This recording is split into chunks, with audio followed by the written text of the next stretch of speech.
E aí eu falei assim, poxa, eu fiz 2 horas e 50, onde que eu posso chegar? Aí eu comecei a ver que onde eu podia chegar, até onde é que eu quisesse, até onde é que eu tinha, que o meu corpo e minha cabeça iriam deixar. E eu lembro que naquela época um corredor da SLU, o Milton Salvador, ele tinha feito 2 horas e 35 na maratona. E eu voltei no mesmo voo dele no dia seguinte e eu tava quebrado, cansado, eu tinha feito 2 horas e 50, conseguia nem descer do voo. Eu perguntei ao Milton, você não tá com nada? Tô com uma dorzinha aqui e tudo. Aí eu perguntei, quantos quilômetros você treina? Eu corro 120, 140 quilômetros por semana. Eu corria 70, 60 quilômetros por semana. E aí eu olhei e falei assim, quanto você pesa, Milton? Ele falou assim, eu peso 68. Eu falei assim, puxa vida. Eu Helena, você tá pesando quanto? Eu tô com 77. Ele olhou pra mim, você pode perder uns quilinhos aí, né? Eu falei assim, cara. Aí eu comecei a ver, ó, o volume que eu treinava para poder, né? Se eu comecei a ter queda de rendimento, a não suportar aquele ritmo, é que alguma coisa estava acontecendo ali. Sim. Tive cãibra. E cãibra tem N teorias, mas aí, igual eu tinha falado, cãibra, à medida que eu fui ficando mais treinado, não tive mais cãibra. Então, quanto mais treinado eu estava, menos as cãibras apareceram para mim. E aí eu comecei gradualmente a aumentar esse volume de treino semanal. E daí eu passei a correr 110, 120 quilômetros por semana. Foi quando eu consegui fazer, em 2008, foi quando eu baixei de 2 horas e 40, na primeira vez na maratona. Né? E melhorei, aí eu também saí de 77 quilos para 72 quilos. Então, 5 quilos ali mudou totalmente a minha vida.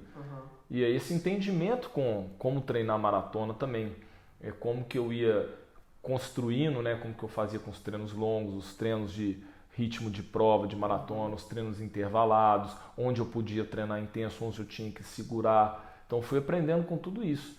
E além do que, conversando bastante com outros treinadores, pegando mentoria com outro treinador também, que me ajudou muito. Muitas vezes eu não conseguia enxergar onde é que eu estava errando, onde é que estavam alguns defeitos. E, obviamente, a experiência prática de ir participando sempre de maratona, você vai melhorando o seu entendimento com o seu corpo. Foi entender mesmo do que é a maratona. E também com os alunos que você vai prescrevendo nesse período todo aí. A gente teve muito sucesso aí ao longo do tempo, porque a gente foi vendo as coisas que funcionam, né, e as coisas que não funcionam. Não é à toa que a gente tem uma assessoria. Hoje tem quase 50 pessoas que já fizeram maratona abaixo de 3 horas com a gente. E aí, Helena, tranquilo, beleza? Tudo bem, Felipe? Tudo jóia. Vamos lá. Hoje nós vamos falar dos seus resultados aqui, da sua trajetória. Cara, tendo aí como seus principais resultados, vou ler aqui porque é muita coisa. Vamos lá. Na prova dos 5 km, você fez 15 minutos e 55 segundos. Na prova dos 10 km, você fez 32 minutos e 24 segundos. Na meia maratona, você fez 1 hora, 12 minutos e 48 segundos. Um total aí de 28 maratonas, sendo que dessas 28, 24 foram sub 3 horas. 8 delas foram 2 horas, sub 2 horas e 40 minutos.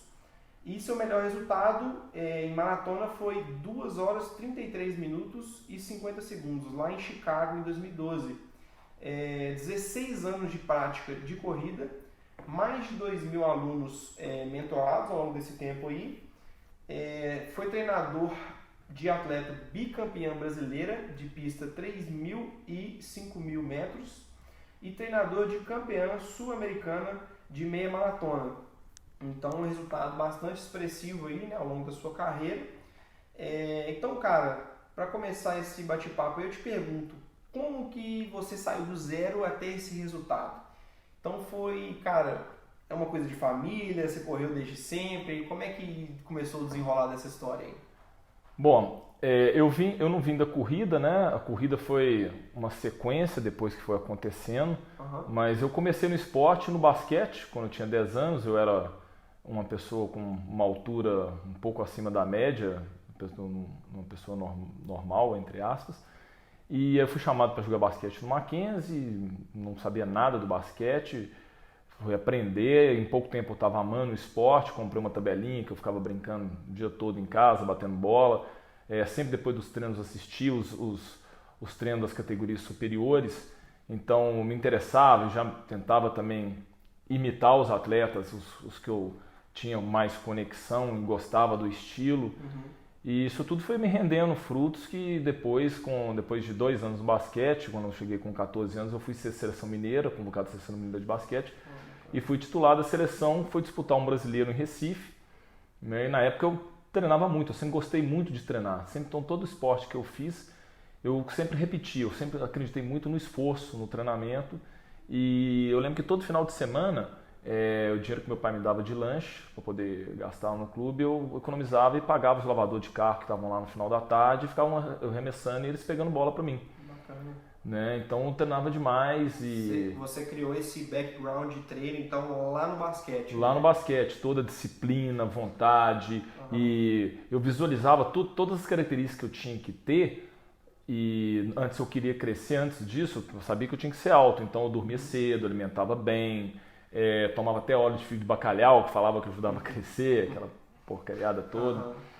Mas, então assim, assistia vídeos, na época a gente não tinha oportunidade de ter NBA, então a gente não tinha ainda passado um tempo, a NBA foi aberta para todos nós, para poder assistir, mas eu assistia todos os jogos de basquete aqui em Belo Horizonte que tinham e tudo. Então era engajado mesmo na coisa. Eu já gostava e isso aí foi me dando sempre a questão de entender que o esporte você precisa de disciplina, você precisa de treino, esforço, foco.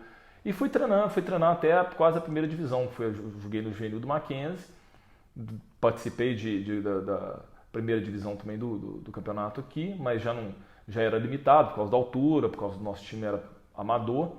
E fui convidado a ser treinador de basquete do Mackenzie, das categorias de base, mini, petis, infantil. Então de jogador você foi para treinador? Fui para ser treinador, fui treinador do Mackenzie durante 5 anos. Fui treinador da seleção universitária também, foi os Jogos Júbilos em Florianópolis em 1997. Mas aí, em 97 eu deixei de ser treinador do Mackenzie para poder formar em engenharia. E antes disso, em 93, eu fui assistir uma prova de triatlon lá no condomínio Nossa Fazenda, que eu amei o esporte, o triatlon. E decidi comprar uma bicicleta, comecei a nadar lá no clube mesmo, tudo de forma bem amador, não entendia nada também do triatlon e fui me aprofundar no triatlon com os atletas que eram referência para mim na época aqui, em Belo Horizonte. Né?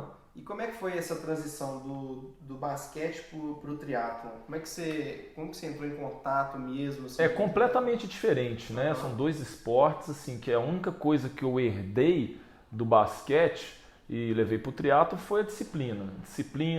A mentalização, o foco, vontade de essa base vontade sólida, de vencer e competitividade, que eu sempre fui muito competitivo, sempre quis estar buscando uma versão melhor minha, sempre que eu pudesse. Então isso que eu herdei do basquete e o triatlon, mais do que nunca, era um esporte que você não tem talento, você tem esforço, você tem treino. Então você precisava de nadar bastante, melhorar minha técnica de natação, que era muito ruim, que melhorou, mas continuou ruim. Tem o ciclismo que eu tinha que treinar, coisa que eu nunca treinei ciclismo. Eu sabia andar de bicicleta, mas nunca tinha treinado ciclismo. Bem diferente. Muito diferente, de você passear de bicicleta e você treinar ciclismo. Então eu fui me aprofundar no ciclismo, entender que a bicicleta também fazia, os tipos de bicicleta faziam diferença também. Eu não entendia nada disso. E na corrida fui ver que também tinha que melhorar. Uma coisa que aconteceu que melhorou muito foi que eu era muito pesado quando eu jogava basquete. Eu tinha muita força, então eu era mais pesado também, mais musculoso. À medida que eu fui perdendo peso, eu fui correndo melhor. Essa perda de peso foi uma consequência do esporte que estava praticando ou foi uma coisa mais intencional? Você não, foi consequência. Eu não pensava também na época, é claro que você sabe que você é mais leve, intuitivamente, na época eu sabia que eu ia correr melhor, mas eu não fiz nenhum momento, falei assim, não, eu tenho que ficar leve para poder, naquela época. Foi uma consequência. Uma consequência, mas aí eu vendo os atletas, eu lembro que na época os atletas de elite, tinham 2 atletas que foi assim, talvez os maiores triatletas do Brasil que apareceram, que foi o Leandro e o Manzan, e eles eram muito magros e corriam muito fácil. Eu falei assim, eu tenho que perder peso, eu tenho que ser leve para poder conseguir correr. Não vou correr igual a eles, mas eu sabia desse fator aí. E levei o triatlo, participei de várias provas de short triatlo olímpico. Na época a gente não tinha tantas provas de Ironman aqui no Brasil, igual tem hoje. Então Fiz isso até 2004, né? Formei em engenharia antes, depois fui fazer educação física. E na época que eu formei em educação física, eu já tinha um grupo já que eu já orientava, que aí a gente criou o HF em 2003. Uhum. E aí o grupo foi crescendo e as provas de rua também foram crescendo. A gente tinha pouca corrida de rua na época, em 2003, 2004, comparado com hoje, você tem uma corrida cada semana, cada final de semana. Sim. Em 2003 eram 2 corridas, volta da Pampulha, mais a corrida do Estado de Minas, a corrida dos Correios, então tinha 3, 4 corridas no ano inteiro. Então você tinha que se manter, se programar, manter motivado por ter para correr 3, 4 corridas. Uhum. E funcionava. Eu nunca precisei de corrida, de prova para poder me motivar. Eu sempre gostei de treinar. Uhum. Então eu consegui encontrar motivação no meu dia a dia de treino. Sim. E aí em 2004 já tinha HF, e em 2005 um ex-aluno meu, né, atleta meu, ele tinha ido em Porto Alegre em 2004, feito a maratona e falou comigo, pô, a maratona não é boa, é plana, é fria. Uhum. Eu me aventurei a fazer essa maratona. Só que eu nunca tinha participado, eu sabia o que era uma maratona, 42 km, fiz alguns treinos, mas ele tinha feito 2 horas e 40 lá. E eu falei assim, eu brinquei com ele, eu falei assim com o Alexandre, eu vou bater seu tempo lá. Né? E treinei, né? Mas não treinei da maneira e não consegui bater o tempo dele. Eu fiz 2 horas e 50 na primeira maratona, mas eu passei a meia para 2 horas, para 1 hora e 19, dobrando ali 2 e 38. Sim. Mas depois do quilômetro 30 eu tive uma tempestade de cãibra, de fadiga, muita dor, muita dificuldade para poder lidar com isso. E aí, passado isso, eu fui tentar entender o porquê que eu estava tendo muito essa queda de performance, porquê que eu tive cãibra. A cãibra até hoje, não sei os motivos. Você tem muita teoria, mas a cãibra, né, se alguém falar com você por causa disso que você tem cãibra, tá vendendo a cura da imortalidade. Né? Não tem um consenso científico falando que era cãibra. Mas eu vi que eu mais treinado, depois quanto mais treinado eu fui ficando, menos cãibra eu fui tendo. Então estava muito relacionado à questão da minha treinabilidade. E em todas as variáveis, volume de treino, intensidade específica do treinamento. E aí foi isso, em 2005 eu fui fazendo provas, aí eu fiz prova em Porto Alegre, depois fiz prova em Curitiba, aqui no Brasil eu corri 5 maratonas em Porto Alegre, 5 vezes em Porto Alegre, corri 2 vezes no Rio, uma vez em Blumenau, Curitiba, né? E qual outra? Basicamente foi isso. Participei já das majors todas, só não corri agora Tóquio, né? Mas já corri 3 vezes em Berlim, corri 5 vezes em Chicago, 2 vezes em Boston, uma vez em Londres e uma vez em Nova York, em 2018, que foi uma das provas mais sensacionais que eu já fiz, pela energia da cidade, né? Então, cada major tem uma história diferente, é apaixonante, é intrigante, né, a prova. E a maratona é sempre um desafio, porque é muito tempo você correndo, então é uma prova muito menos, você tem, quanto maior o tempo de disposição, menos controle você tem de outras variáveis.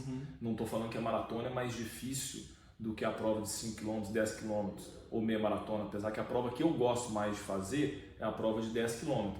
Mas a maratona, acho que o grande desafio dela é porque você não tem controle muito, você tem controle do que você treina, mas as variáveis externas são maiores, né? Sim. E você tem que ter um domínio também da sua mente, de ficar muito tempo correndo. O desafio é muito maior, né? É um desafio maior pela paciência, aquele tantos quilômetros, é uma dor diferente. A dor da maratona é uma dor diferente da dor dos 10 quilômetros. Mas um bom corredor de maratona ele tem que ser um bom corredor de 10 quilômetros. São degraus, né? São degraus. Não existe um ótimo corredor de maratona e ele ser ruim, um corredor ruim de 10 km, 5 km. Você pode ter o inverso. Um excelente corredor de 5 km e 10 km, ele não é um bom corredor de maratona, proporcionalmente. Mas um bom corredor de maratona, ele tem que ser um bom corredor de 5K e 10K. Então, as distâncias inferiores me deram muita base para eu correr uma boa maratona, para chegar no meu melhor tempo de 2h33 e 50. Então era bom nas distâncias inferiores também. Foi fazendo uma base para depois conseguir o topo da pirâmide. E influencia tudo aí, né? A questão, principalmente a questão mental, que é pouco quantificada, né? Você treinar com dor, né? Então a dor, o desconforto, em cada treino ele tem um tipo de desconforto. Um treino longo, você tem um desconforto muscular, você tem a questão mental de você ter paciência, concentração, noção de ritmo. Treino curto, aí você tem um desconforto cardiorrespiratório. Você fica com um pouco, vamos falar, você trabalha em momentos de mais anaeróbico, você sente falta de ar, né? Falta de ar, assim, porque aquele ar que entra, ele não te abastece, isso gera queimação, desconforto. Então, e tudo isso, todas essas gavetas que você vai criando, elas te solidificam, né? Você cria aquele armário cheio de gavetas, cheio de experiência. Aquela casca. Aquela casca, você fica um corredor que você vai entrar numa maratona, você está um corredor muito mais experiente, igual você falou, um corredor cascudo ali. Então é importante você construir todos esses alicerces de experiências em que você vá. E como é que foi a sua transição lá do triatlon para maratona? Assim, que te fez definitivamente desligar do triatlon e apaixonar, abraçar a corrida? Assim? O que aconteceu que na época o triatlon eu fui não desinteressando, assim, mas foi ficando mais difícil pela logística de ter que pedalar, né? Então você pegar a bicicleta já não era tão fácil de sair pedalando por questão de trânsito, de segurança. Isso aí foi me desanimando um pouco também, sabe? E as provas de corrida, você tinha mais provas de corrida, e eu gosto de treinar, mas eu gosto de competir também. Então, e as provas de triatlo começou a ficar muito restrita. Aqui em Belo Horizonte começou a não ter mais prova, então você tinha que viajar. E todo esse cenário me desanimou um pouco, apesar de eu achar a prova de triatlo lindo, maravilhoso. Mas até a questão financeira também, uma prova de triatlo é muito mais caro, né? Você treinar triatlo, além do dispêndio de tempo, você ter que orquestrar aí 3 modalidades, você tem a questão de financeira também, que você tem a bicicleta, você tem os materiais de bicicleta, óculos, capacete, bermuda, manutenção, você tem a piscina, então você tem que ter óculos de nadar, touca, local para você poder nadar, né? Quanto que a corrida você pegou, você sai de casa, você pode sair treinando. O ciclismo não é assim, para você treinar uma coisa, você sair pedalando, outra coisa, você sair para poder treinar. Então isso tudo é questão de logística, uma coisa que desanimou. Logística e a falta de algumas vezes de ter provas. E aí também, como a corrida, eu comecei a ter muita procura para as pessoas treinar comigo corrida, isso também me fez permanecer mais nesse ambiente da corrida. Você falou que quando você fez essa transição do triatlon para a corrida em si, foi nessa época que você criou a HF, mais ou menos? A HF começou em 2003, né? Então a gente tinha eu dava aula em academia, eu era instrutor de ciclismo indoor na academia, dava umas aulas de personal e as pessoas já sabiam que eu corria e pediam para poder eu prescrever uma planilha, um plano de treino para elas. E aí foi indo aquilo, mandando treino por e-mail, né? E as pessoas, e o grupo foi crescendo, a gente encontrava antes das provas, e aí quando eu comecei a namorar que hoje é minha esposa, com a Juliana, ela tinha uma loja de ginástica e fazia os uniformes, então a gente criou na época que era a equipe Gol Bananas, que era o nome da loja dela, até virar a HF, né? Então o uniforme era, vamos falar assim, a identidade do grupo ali, né? Todos guiados, até que em 2004 a gente criou a logo da HF, 2003, criou a logo da HF e já fizemos os uniformes então todo aluno que entrava, ele comprava o uniforme ali, a gente fazia o uniforme a preço de custo, mas era de uma forma assim que ainda estava muito familiar, eram poucas pessoas, aí foi tendo essa transição. Foi tomando outra proporção, né?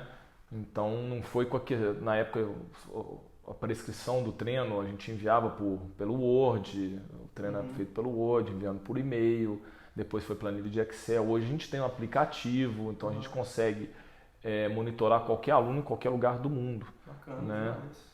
Pelo nosso aplicativo que a gente tem. Os relógios hoje também, eles têm o GPS que transferem via Bluetooth para o sistema, então você consegue ver onde que a pessoa correu, qual distância, o mapa, velocidade de corrida, frequência. A coisa toda avançou muito. Então o perfil da corrida de 2020, 2019 para 2003 é completamente diferente. Sim. Né? E você pôde presenciar essa mudança. Todo esse período de transição. Te dá uma base muito mais sólida. Todo o período de transição que teve aí 2003 a 2020, né? Que foi essa sofisticação tecnológica de materiais, até o ponto de chegar a esses tênis hoje que tem placa de carbono, que foi batido todos os recordes mundiais aí, que estão até colocando em xeque o quanto que esses tênis realmente melhoram a performance do atleta. Sim. E você falou que lá nos primórdios da HF, a demanda de pessoas querendo treinar corrida com você foi crescendo. O que você acha que foi o fator chave para essa demanda da corrida crescer lá na HF? Olha, eu acho que tinha duas coisas. Primeiro que as pessoas não tinham referência com quem elas iriam treinar. Né? Você tinha poucos treinadores de corrida na época aqui em Belo Horizonte. Uhum. E como eu trabalhava na academia e tinha acesso às pessoas que faziam ciclismo indoor, gostavam da atividade aeróbica, eu era muita referência para eles, uma pessoa de fácil acesso, e eles sabiam já que eu participava de provas de corrida de rua, né? E que algumas vezes nas segundas-feiras eu não ia dar aula, porque igual eu tinha corrido no domingo, então eu estava muito cansado, substituir eles. Não, por que você não veio na segunda? Não, porque eu tive uma prova. Ah, você corre? Eu corri os 10 quilômetros, corri um motor de 5. E aí foi disseminando isso. E eu era competitivo, eu sou competitivo, então, e subia muitas vezes em pódio, em categoria, e as pessoas me viam. Eu assim, vou treinar com o Heleno porque eu quero melhorar a minha corrida, eu quero entender mais, aprofundar nisso. Sim. Então eu quero melhorar a minha performance. Eu acho, tanto é que a gente sempre foi conhecido como uma assessoria, uma equipe de performance. Né? Uma equipe que as pessoas vêm treinar com a gente porque elas querem melhorar a corrida, elas querem melhorar o entendimento com a corrida e melhorar... onde está o resultado, né? Elas querem um resultado. Querem resultado. Exatamente. Então, cara... voltando lá quando você começou a correr, aquela coisa toda, que você teve aquela experiência ruim, né, da primeira maratona, que no início você foi bem, mas depois o negócio desandou. Como que foi essa questão de você ter essa experiência? Como que ela te impactou na época? O que você extraiu dessa primeira experiência que teve muita dificuldade?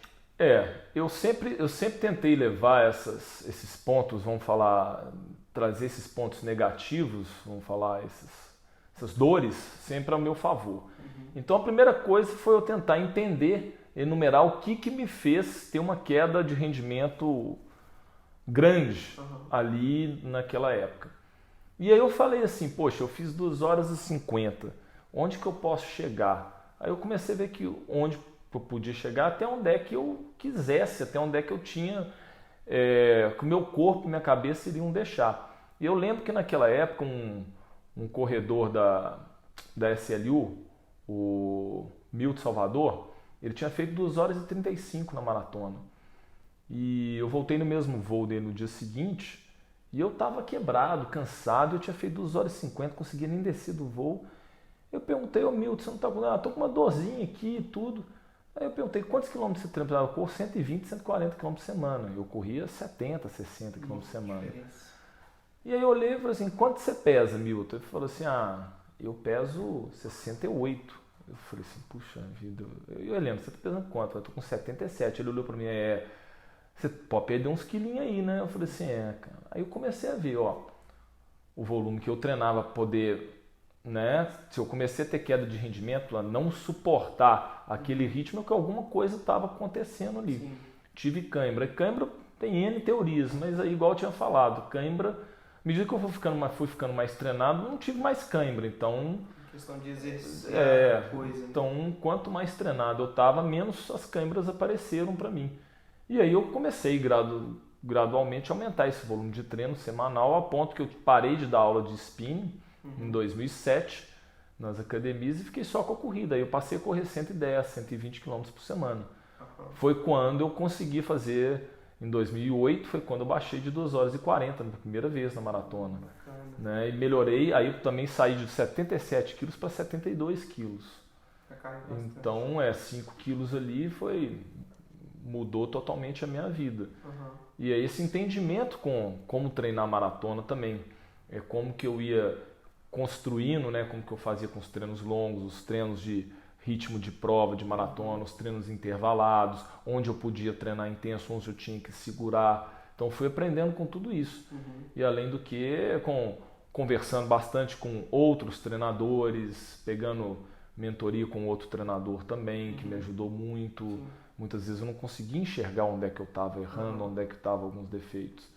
E, obviamente, a experiência prática de ir participando sempre de maratona, você vai melhorando o seu entendimento com com o seu corpo. Sim, né? afiando o machado. Então eu fui entender mesmo do que é a maratona. E também com os alunos que você vai prescrevendo nesse período todo aí. A gente teve muito sucesso aí ao longo do tempo, porque a gente foi vendo as coisas que funcionam, né, e as coisas que não funcionam. Não é à toa que a gente tem uma assessoria hoje, tem quase 50 pessoas que já fizeram maratona abaixo de 3 horas com a gente. Sim. É algum número, é um recorde mundial? Não é, mas estatisticamente é um grupo pequeno de pessoas que fazem maratona abaixo de 3 horas.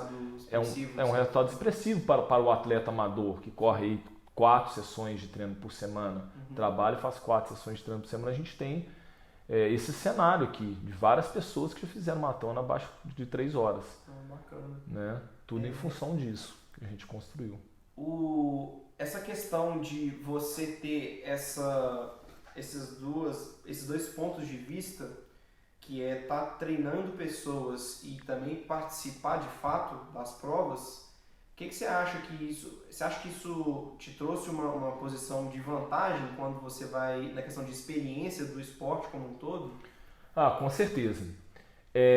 Você pegar um treinador que ele mergulhou a fundo naquilo que ele fez, naquilo que ele faz, então tanto na parte de teoria quanto na parte prática, né?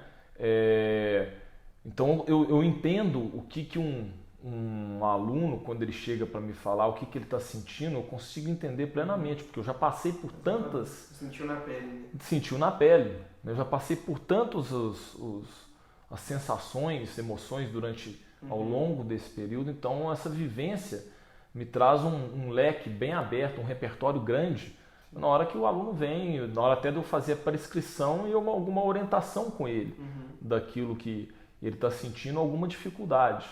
Então foi extremamente... Eu falo sempre isso com o pessoal, um treinador vai fazer uma prescrição de um treino de maratona, ele vai conhecer, ele não precisa ter sido um maratonista de elite, né? Mas ele ter feito, sentido na pele, o que é correr os 42, esse skin the game, é muito importante. Né? E até também quando ele já tem um grupo grande de vários tipos de pessoas que ele orientou, então ele entender como que essas pessoas também entendem o treinamento, como que elas reagem com aqueles estímulos. Então isso foi fundamental. Né? Como que você vai motivar e manter as pessoas, porque as pessoas são diferentes, né? Tem pessoas que não tem problema nenhum de chegar e dar 2 voltas na Pampulha, correr 36 quilômetros, elas terminam. Tem outras pessoas que têm, emocionalmente acham aquilo, nossa senhora, aquele dia, né? E isso acontece, eu também passei por isso. Primeira vez que eu fui dar 2 voltas na Pampulha, eu fiquei muito ansioso, né, na hora que eu fui na metade da segunda volta, estava muito cansado, então lidar com todas essas adversidades naquele momento ali. Pressão mental é muito Pressão forte, mental, né? sozinho, né? Então são experiências que eu nunca tinha sentido. E mesmo hoje, quando eu vou fazer esse treino, ele não deixa de ser um desafio, porque igual eu falei, é muito tempo, disposição, e você ficar... São muitas variáveis que você não tem controle, né? As variáveis externas, temperatura, umidade, estado seu de hidratação. Imagino então... que ter essa parte mental de saber focar somente naquilo que você tem controle, tentar ignorar, entre aspas, aquilo que você não tem controle, deve ser o primordial. O primordial. Porque aquilo que você não tem controle, se você gastar energia com aquilo, é uma energia desperdiçada, você não tem controle. Sim. Né? É igual você entrar num avião e ficar com medo. Tudo bem, mas você ficar com medo, acontecer alguma coisa, você não tem nenhum controle do que. Né? Melhor você entrou no avião ali, você larga. O problema é do piloto lá e do avião. Vai ali escutar uma música, ler uma revista. Então, eu sempre foquei naquilo que eu tinha controle. Né? O que eu tenho controle? Eu tenho controle do meu treinamento, daquilo que eu vou fazer. Né? E a parte emocional tentando, no treinamento, eu me fortalecer. Com o treinamento, eu criava ferramentas que me deixavam mais forte para poder enfrentar até esses monstros que aparecessem, né? Esses fantasmas que podiam aparecer. Quando você começou lá, né, que você teve a experiência ruim da primeira maratona, e vamos pôr, desse momento até esses resultados expressivos que eu falei aqui no início, como que foi, cara, essa escalada assim? O que você acha que determinou esse tempo, esse salto qualitativo que você teve nesse tempo? Ele foi, eu não vou nem falar, não foi um salto de uma hora para outra, né? Foi uma coisa construída, foi quase que uma reta progressiva que foi subindo degrau em degrau. Sim. Né? Não consigo enxergar isso um salto exponencial de uma hora para outra. Foi uma coisa que mês a mês, ano a ano, eu fui sempre subir na régua lentamente, só que esse subir da régua era uma subida com consistência. Eu subia, dava um passo à frente com uma base sólida atrás, então não era aquela coisa que eu destruía, entendeu? Que muitas vezes você tem atletas que saltam muito rápido, mas sem ter essa base, então também eles podem retornar, eles dão um passo grande para frente, mas muitas vezes voltam 3 para trás. Eu nunca tive isso, eu sempre fui saltando pequenos passos, mas deixando para trás uma base sólida. Né? E eu acho que isso tem a ver muito com o fato de treinar consistentemente ao longo do tempo. Né? Então eu não parava de treinar. Porque tem atletas que treinam e interrompem. Eles treinam e interrompem. E um dos princípios do treinamento é a continuidade e consistência. Sim. Então a chave que eu posso falar foi continuidade e consistência.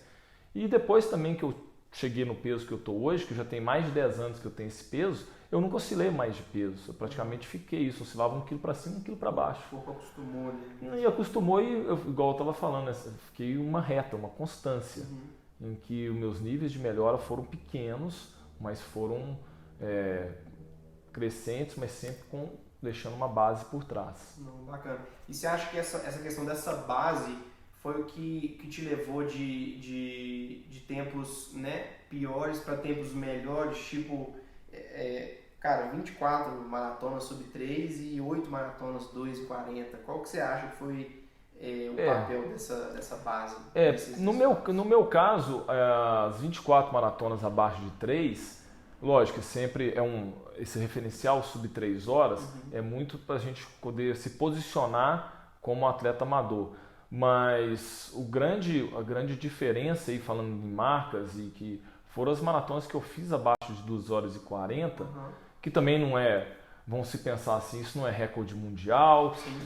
Isso não, que referência que é essa? Só que foram marcas em que eu tive com muito esforço que eu fiz. Então precisou de muito tempo para eu chegar lá. Sim. Então para eu fazer aquilo precisou de 3 anos de treinamento, que eu pensei que no primeiro ano eu ia fazer abaixo de 12,40 em 2005. Eu fui fazer isso em 2008.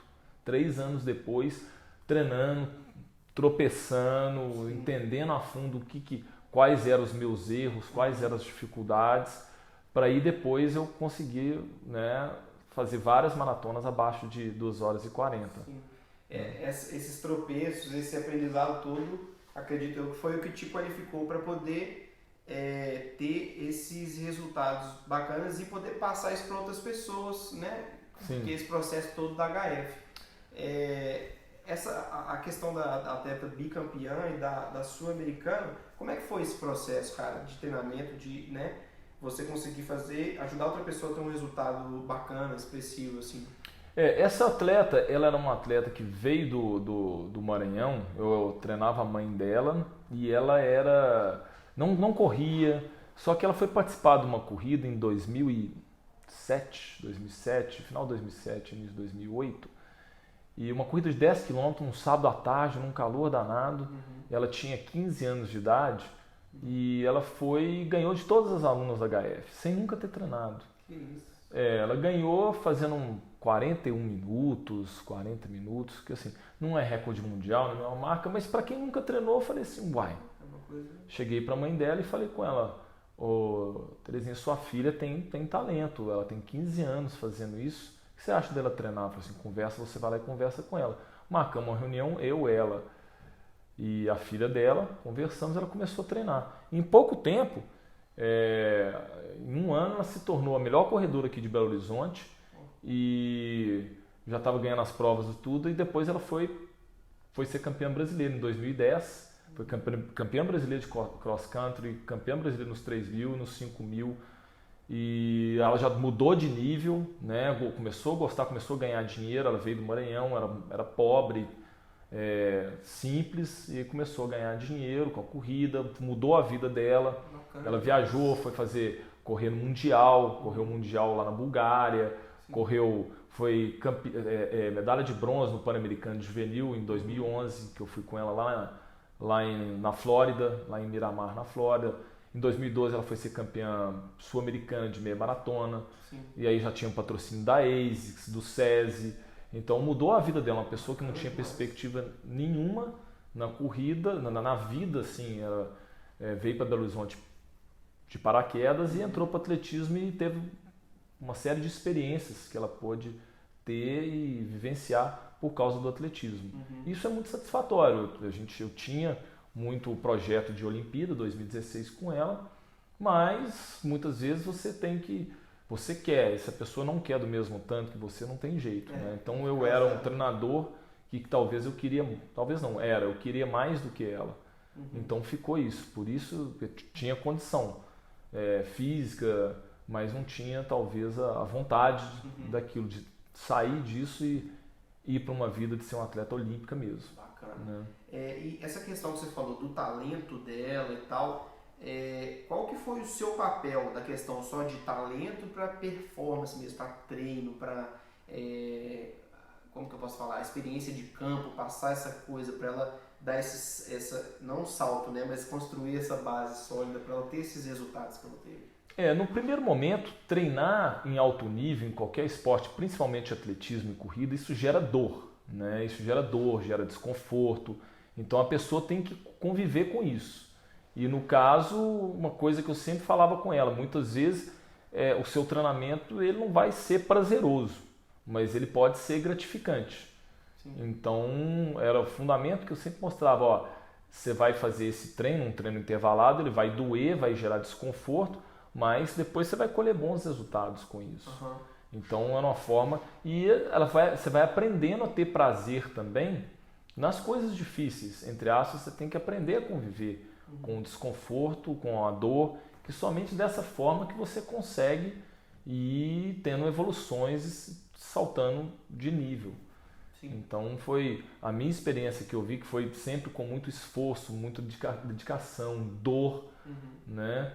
E algumas renúncias de outras coisas para poder você ter aquilo, eu tentei passar não só para ela, mas para todas as pessoas que tinham isso, o atletismo, a performance, como uma das suas metas e objetivos. Né? Você, além de ter treinado essa bicampeã brasileira, a sul-americana e mais as outras 50 pessoas, mais ou menos, né, que bateram os sub-3, que você consegue diferenciar dessas pessoas, da questão de mindset, de preparação, de treinamento, de perseverança, todo o background ali, além do pódio, né, do resultado da pessoa? O que diferencia uma pessoa que chegou nesse ponto de uma pessoa que não chegou nesse ponto? O que você identifica nesse caso? O comprometimento dela, mesmo sendo um atleta, um aluno amador, um atleta amador, essas pessoas que se comprometem com a sua melhora, elas criam todo um alicerce, um ambiente ao seu favor, né? Um ambiente favorável para aquilo que você vai fazer. Então, elas procuram conviver com as pessoas que têm o mesmo objetivo. Então, dificilmente você vai ver pessoa que tem um objetivo, a meta de fazer um sub-3 horas, convivendo muito com as pessoas que não pensam em fazer, não levam a corrida como desafio, levam a corrida com uma outra perspectiva, que não é certo ou errado, né? Quando você trata, igual você vai ver, os nadadores, os corredores, eles vivem entre eles. Sim. Você não vai ver um corredor de alta performance convivendo ali o tempo todo com um jogador de baralho, né? Então, assim, eles podem ser amigos, mas na fase de treino, então, eles criam esse ambiente para que tudo gira em torno daquilo que eles estão pensando. Então a forma, o que eles comem, os horários que eles treinam, as formas deles se divertirem, e a forma deles pensarem, e igual você perguntou também, qual o mindset dele aí, a parte positiva da pessoa, como eles encaram os problemas, a positividade, como que eles encaram isso, é muito diferente de outras pessoas. Então o esporte de alto rendimento, ele te cria muito isso, né? Ele te traz isso de como que você vai lidar com frustração, como você passa a se conhecer cada vez mais, ainda mais na corrida, sua autoconfiança. Bacana. Saindo um pouco da questão das pessoas que você treinou e tal, voltando mais para sua história, você me mencionou algumas vezes, né, que você teve certos tipos de repercussão quanto aos seus resultados, saiu até numa revista, né, se não me engano. Como é que foi essa história toda aí?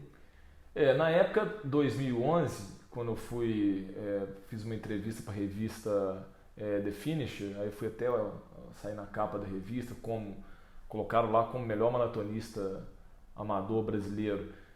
Foi até um julgamento assim, legal para mim, foi bom e tudo, mas eu nunca fui melhor maratonista brasileiro amador, porque tem vários que estão ali, vamos falar, dentro na mata, que às vezes não apareceram. Eu tive só a oportunidade porque como eu fazia provas no exterior, eu tive condição de ir para Chicago, ir para Berlim, e meus resultados eram computados, então várias vezes eu saí entrar na lista dos brasileiros como melhor maratonista, estava lá, o primeiro da lista era eu.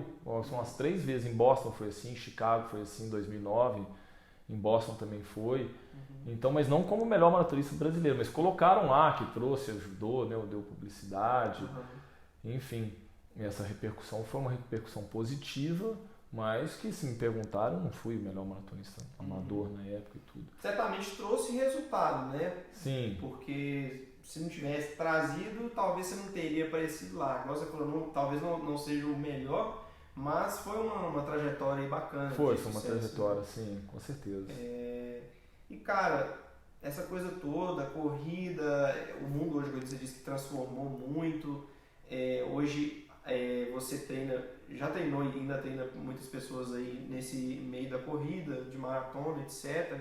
Qual que você considera que é seu propósito, sua missão? O que você enxerga hoje que você pode agregar a esse mercado aí, essa coisa toda? Olha, em primeiro, meu propósito é sempre, eu sou competitivo, gosto de tudo, mas é tornar as pessoas melhores, né? Com o esporte, sou um profissional de educação física, então é educar pelo físico, então dentro do que a pessoa se propõe, então ela que decide qual que o que ela quer. Eu só vou criar um planejamento para ela e orientar nesse planejamento, eu sou um consultor para ela nisso. Então essa é a minha proposta, né? Melhorar, tornar uma pessoa melhor através da prática de atividade física, que no caso é a corrida ou o triatlo. Então hoje a gente tem um trabalho, fora isso de tornar as pessoas melhores, há 2 anos, o Instituto HF, que é um trabalho de filantropia, em que a gente começou dando treinamento de atletismo para algumas casas de abrigo aqui na cidade, e aí a gente hoje está com o pessoal do Marconi, pessoal do Colégio Marconi até 14 anos, de 9 a 14 anos, introduzindo o atletismo, né, sem preocupação com performance, muito mais com os pilares que disciplina, criatividade, amizade, trabalho em equipe. Desenvolver o lado social da coisa. Isso, e ver que as pessoas precisam daquilo ali, resiliência, né? Então são os valores hoje do Instituto HF. Esse é o outro propósito meu hoje com o atletismo.